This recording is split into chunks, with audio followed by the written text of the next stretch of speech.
네, 명상 수행 중 경험하게 되는 두 가지 주요한 의식 상태. 흔히 저차원 의식과 고차원 의식이라고 부르죠. 이 상태들에 대해 이야기 나눌 텐데요. 이게 뭐 주관적 경험뿐 아니라 뇌 활동 패턴이나 명상에 미치는 영향면에서도 상당히 다른 특성을 보입니다.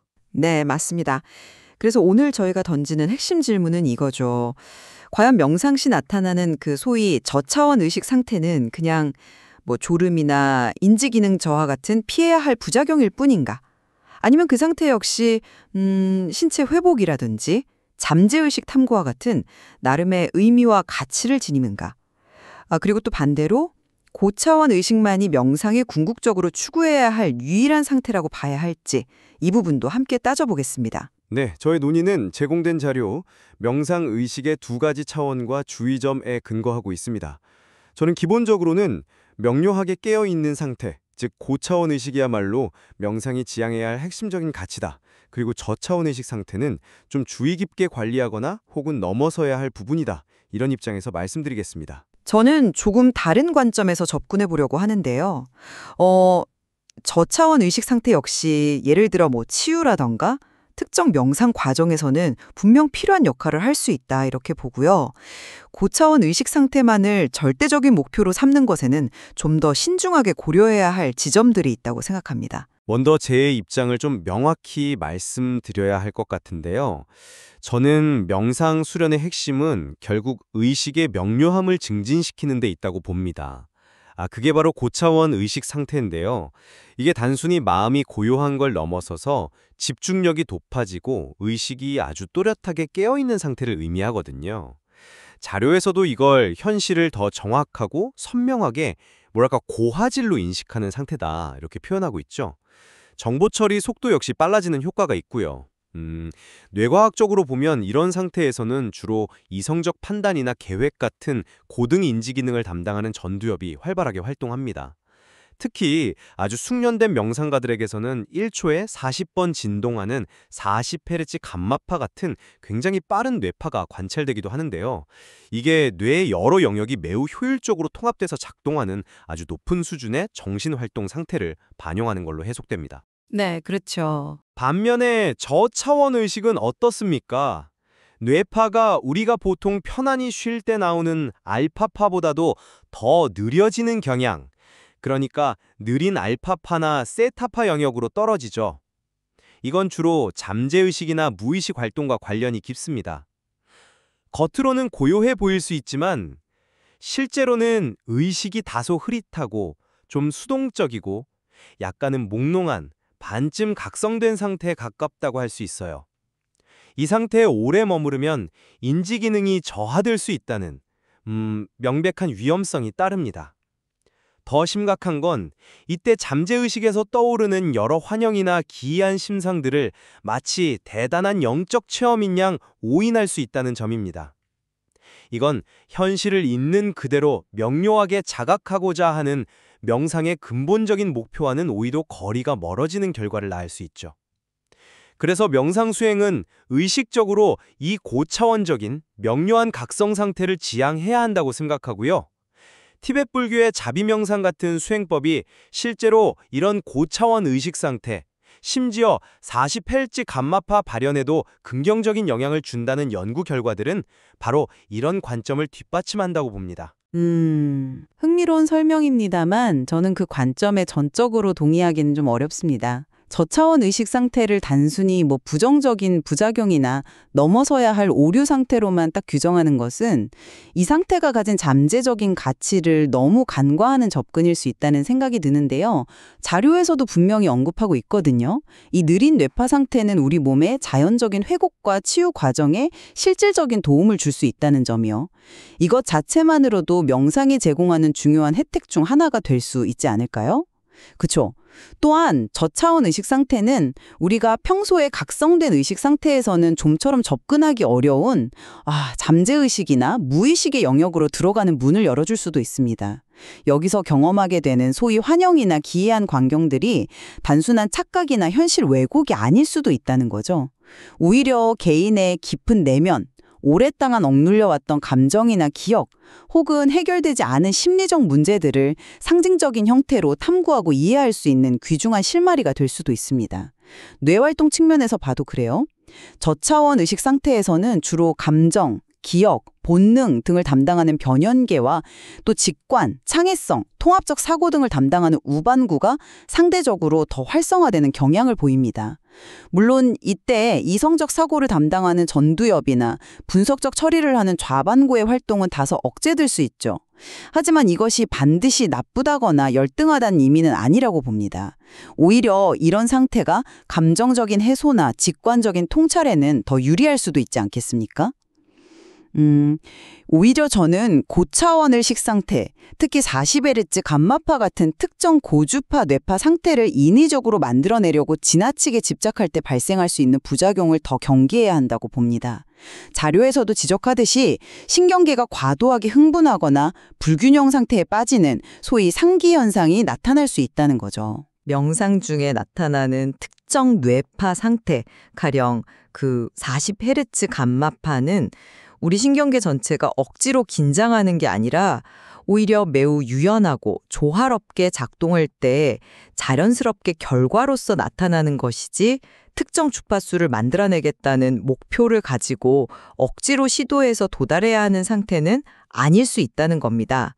그런 인위적인 시도는 자칫 위험할 수도 있고요. 따라서 저는 저차원 의식 상태가 심리 치유나 깊은 이완, 잠재의식 탐구와 같은 특정 목적을 위해서는 분명 유효하고 필요한 상태일 수 있으며, 어쩌면 고차원 의식으로 나아가는 자연스러운 과정의 일부이거나 혹은 그 자체로 독립적인 의미와 가치를 지닐 수 있다고 생각합니다.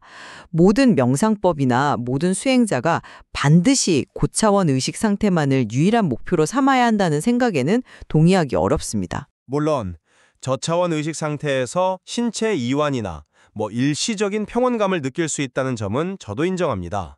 하지만 그 상태의 본질적인 특징, 즉 인지기능 저하 가능성과 현실을 꿈처럼 느끼게 하는 그 몽롱함, 이걸 간과해서는 안 된다고 생각합니다. 이게 과연 명상이 추구하는 방향일까요?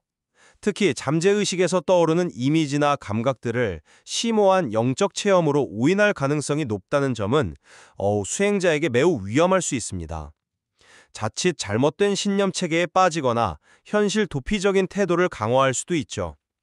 그래서 저는 저차원 의식 상태를 명상 중에 자연스럽게 나타날 수 있는 현상으로 인식은 하되 거기에 안주하거나 그것을 적극적으로 추구할 대상은 아니다, 이렇게 봅니다. 오히려 그것을 알아차리고 필요하다면 더 명료한 의식 상태로 나아가려는 노력이 중요하다고 생각하는데요. 치유 효과가 있다면 그건 부수적인 이득일 수 있겠지만 명상의 핵심 목표와 혼동해서는 안 된다는 것이죠. 특히 그 상태에 고착되는 것, 그러니까 계속 몽롱하거나 비현실적인 상태에 머무르려는 경향은 명백히 경계해야 할 지점이라고 생각합니다. 네, 하지만 그 위험이나 오인이라는 단어가 조금 강하게 들리기도 하는데요. 물론 인지 기능이 평소와 달라지거나 현실 감각이 변형될 수는 있겠죠. 하지만 그것이 반드시 부정적인 위험으로만 해석되어야 할까요? 예를 들어 깊은 신체 이완이나 트라우마 해소 과정에서는 오히려 평소의 날카로운 인지 기능이 잠시 쉬어가는 것이 도움이 될 수도 있습니다. 또 잠재의식에서 올라오는 경험들을 무조건 오인이라고 단정 짓는 것은 마치 꿈에서 본 내용을 전부 객꿈으로 치부해버리는 것과 같지 않을까요? 꿈 분석처럼 그런 경험들도 상징적인 형태로 개인의 내면 상태나 무의식적인 역동을 반영할 수 있습니다. 이걸 잘 탐색하고 이해하려는 노력을 통해 오히려 깊은 심리적 통찰을 얻을 수도 있다는 거죠. 변연계나 우반구의 활성화가 단순히 덜 발달된 상태가 아니라 우리가 평소 억압하거나 인식하지 못했던 감정을 처리하고 논리적인 사고로는 잡히지 않는 직관적인 알을 얻고 분리된 정보들을 통합적으로 이해하는 중요한 기능을 수행하는 과정일 수도 있습니다. 따라서 저는 저차원 의식을 그저 피해야 할 부정적인 상태나 오류로만 낙인 찍는 것은 지나치게 좀 편협한 시각일 수 있다고 봅니다. 오히려 그 상태의 잠재적 가치를 인정하고 어떻게 하면 안전하고 건설적으로 그 경험들을 활용할 수 있을지를 고민하는 것이 더 생산적이지 않을까요? 그리고 이 지점에서 자연스럽게 고차원 의식 추구의 문제로 넘어가게 되는데요. 물론 명료한 의식 상태가 중요하고 가치 있다는 점은 저도 동의합니다. 하지만 그것을 유일하고 절대적인 목표로 설정하고 특히 40Hz 감마파 같은 특정 뇌파 상태를 만들어내려고 의도적으로 심지어 인위적으로 애쓰는 것은 또 다른 문제를 낳을 수 있다는 점을 지적하고 싶습니다. 앞서 언급했던 상기 현상, 즉 신경계의 과흥분이나 불균형 상태가 바로 그런 인위적인 노력의 부작용일 수 있다는 거죠. 자료에서도 이런 점을 경고하고 있고요. 제 생각에 진정한 의미의 고차원 의식 상태는 특정 수행법에 대한 깊은 몰입과 이완, 그리고 신경계 전체가 경직되지 않고 유연하게 조화를 이루는 상태 속에서 강요 없이 자연스럽게 발현되는 결과여야 합니다. 억지로 만들어내려고 애써야 할 목표가 돼서는 곤란하다는 거죠. 특정 뇌파 상태나 특정 뇌 영역의 활성화만이 유일하게 옳은 명상 상태라는 식의 관점은 세상에 존재하는 수많은 다양한 명상 전통과 또 각기 다른 개인들의 고유한 경험들을 충분히 존중하지 못할 위험이 있다고 봅니다. 그 위험성이라는 것이 인위적인 시도에 국한된다는 점을 다시 한번 강조하고 싶군요. 자료에서도 무리하게 특정 주파수를 만들려는 행위의 위험성을 지적하는 것이지 올바른 수행을 통해 자연스럽게 도달한 고차원 의식 상태 자체를 문제 삼는 것은 아닙니다. 티벳의 자비명상 사례처럼 적절한 방법으로 꾸준히 수행해서 깊은 몰입과 자비심을 개발하면 40Hz 감마파와 같은 고차원적인 뇌활동 패턴이 자연스럽게 나타날 수 있습니다. 그리고 이건 신경계의 불균형이 아니라 오히려 매우 높은 수준의 신경망 협응력과 정보 통합 능력을 반영하는 긍정적인 지표로 해석됩니다. 고차원 의식이 가져오는 명료함, 현실 인식 능력의 향상, 말씀하신 고화질 현실 말이죠. 그리고 빨라진 정보 처리 능력 등은 명상을 통해 얻을 수 있는 매우 실질적이고 중요한 성과라고 생각합니다. 뇌활동 측면에서 봐도 계획, 판단, 자기인식과 같은 고등 인지 기능을 주관하는 전두엽의 활성화는 분명 의미 있는 변화입니다. 이것이 명상이 추구해야 할 중요한 방향성 중 하나가 아니라고 말하기는 어렵지 않을까요? 물론 잘못된 방법으로 접근할 때의 위험성은 인지해야 하지만 그 위험성을 지나치게 강조한 나머지 고차원의식 상태 자체의 가치나 추구마저 부정적으로 볼 필요는 없다고 생각합니다. 올바른 길로 간다면 안전하게 도달할 수 있고 또 도달했을 때 큰 이점을 얻을 수 있는 상태라는 거죠. 뇌활동 영역에 대한 해석에서도 저희 사이에 좀 관점의 차이가 있는 것 같습니다. 저는 고차원 의식 상태에서 전두엽이 활성화된다는 점을 매우 중요하게 봅니다. 아시다시피 전두엽은 인간을 인간답게 만드는 고등 정신기능, 그러니까 합리적 사고, 계획 수립, 충돌 조절, 자기 성찰 등을 담당하는 핵심 영역이죠. 명상을 통해 이 영역이 활성화된다는 것은 곧 이러한 고등인지 능력이 향상될 수 있다는 강력한 증거가 될 수 있습니다. 담당하는 우반구가 상대적으로 더 우세해지고 전두엽이나 논리 분석을 담당하는 좌반구의 활동은 억제되는 경향이 나타납니다. 이것 자체가 나쁘다는 의미는 아니지만 적어도 의식의 명료성이나 현실에 대한 객관적이고 분석적인 판단 능력 면에서는 전두엽 중심의 고등 인지 기능이 활발한 상태에 비해 상대적으로 덜 깨어있는 상태를 시사한다고 해석할 수 있지 않을까요?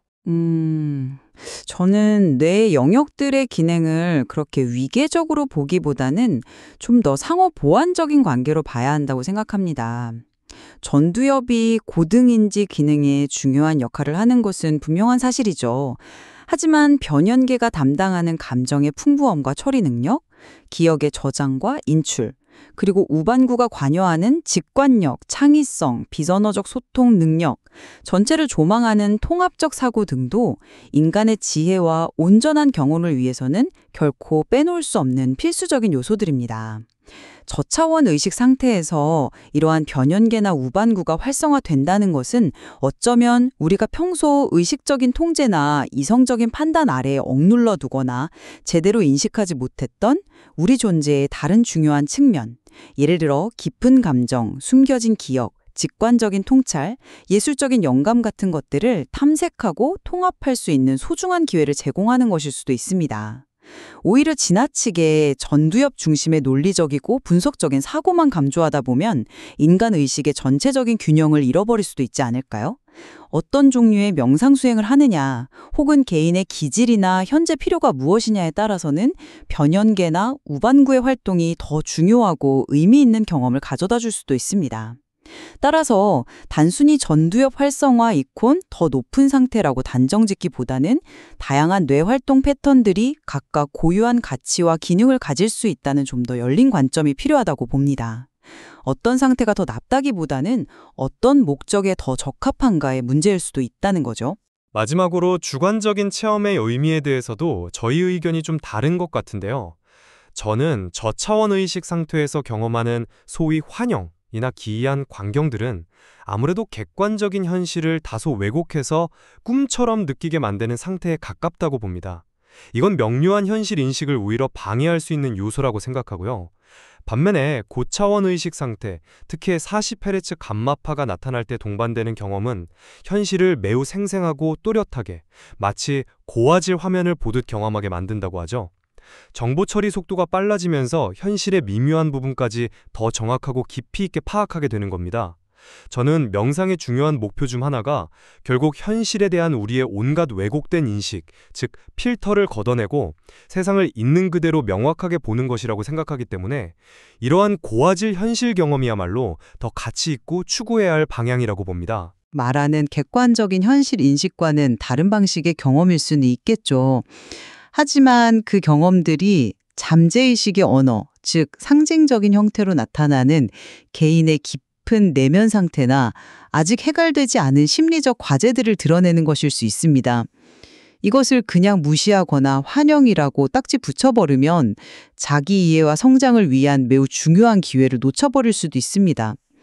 마치 꿈의 내용을 분석하듯 그 경험들을 주의 깊게 관찰하고 성찰하며 통합해 나가는 과정을 통해 우리는 예상치 못한 깊은 의미와 통찰을 발견할 수도 있습니다. 또한 고화질 현실 경험만이 명상이 줄 수 있는 유일하게 가치 있는 결과라고 단정하기도 어렵습니다. 때로는 논리적인 인식을 넘어서는 깊은 평화감, 몸의 완전한 이완, 묵은 감정의 카타르시스, 혹은 창의적인 문제 해결의 실마리나 예술적 영감과 같은 경험들이 바로 그 저차원 의식 상태와 연결되어 나타날 수도 있습니다. 이것들 역시 명상이 우리에게 주는 더없이 소중한 결실이 될 수 있지 않을까요? 따라서 주관적인 체험의 가치는 그것이 얼마나 현실과 똑같은가 하는 잣대만으로 평가될 수는 없다고 생각합니다. 경험의 내용과 그것이 개인에게 주는 의미가 더 중요할 수 있다는 거죠. 제 입장을 다시 한번 정리하자면 명상 중에 경험하는 다양한 의식 상태들의 차이를 명확히 인식하는 것이 중요하며 특히 고차원 의식 상태가 제공하는 명료함, 각성 수준의 향상, 그리고 현실에 대한 보다 정확한 인식 능력은 명상이 추구해야 할 핵심적인 가치라고 생각합니다. 이는 전두엽 활성화와 같은 내 과학적 증거들을 통해서도 뒷받침되고요. 반면에 저차원 의식 상태에 지나치게 머무르거나 그곳에서 얻는 경험에 현혹될 때 나타날 수 있는 잠재적 위험성, 예를 들어 인지기능 저하나 영적인 체험으로의 오인 가능성에 대해서는 수행자 스스로 충분히 주의를 기울여야 한다는 점을 강조하고 싶습니다. 네. 제 입장을 요약하자면 소위 저차원 의식 상태 역시 신체적 치유나 깊은 휴식 또는 잠재의식 탐구와 같은 심리적 과정에서는 나름의 중요한 역할과 가치를 지닐 수 있다는 점을 인정해야 한다는 것입니다. 또한 고차원 의식 상태 자체를 부정하는 것은 아니지만 특정 상태, 예를 들어 감마파 같은 것을 인위적으로 만들어내려고 집착할 때 발생할 수 있는 상기와 같은 부작용을 경계해야 하며 특정 뇌활동 패턴, 전두엽 활성화만이 절대적으로 우월하다는 그런 위계적인 관점에서 벗어나야 한다고 봅니다. 결국 두 의식 상태의 고유한 특성과 잠재적인 이점, 그리고 위험성을 모두 균형 있게 이해하고 자신의 수행 목표와 현재 상태에 맞게 적절히 활용하거나 조절하는 지혜가 필요하다는 생각입니다. 오늘 저희는 명상 중에 나타날 수 있는 의식의 두 가지 주요한 측면, 즉 저차원 의식과 고차원 의식에 대해 각기 다른 관점에서 깊이 있는 이야기를 나누어 보았습니다. 어느 쪽의 주장이든 명상 과정에서 우리가 경험하는 의식 상태의 변화와 그 특성을 이해하는 것이 매우 중요하다는 점은 분명해 보입니다. 네, 맞습니다. 어느 한 상태가 절대적으로 더 좋거나 나쁘다고 결론 내리기보다는 이 두 가지 상태가 명상이라는 복잡하고 다층적인 여정 안에서 서로 다른 역할과 의미를 가질 수 있다는 점, 그리고 각각의 잠재적인 가치와 함께 주의해야 할 지점들도 동시에 가지고 있다는 점을 이해하는 것이 중요하지 않을까 싶습니다. 오늘 저희가 이 자료를 바탕으로 나눈 이야기가 청취자 여러분께서 명상 중 경험할 수 있는 다양한 의식 상태에 대해 좀 더 깊이 이해하고 나아가 자신의 경험을 성찰해 보는데 조금이나마 도움이 되었기를 바랍니다. 네. 저희가 오늘 미처 다루지 못한 부분들도 자료에 포함되어 있으니 관심 있는 분들은 더 깊이 탐구해 보시면 좋겠습니다. 각자의 관점에서 오늘의 논의를 뒤집어 보시는 것도 의미 있는 시간이 될 것입니다.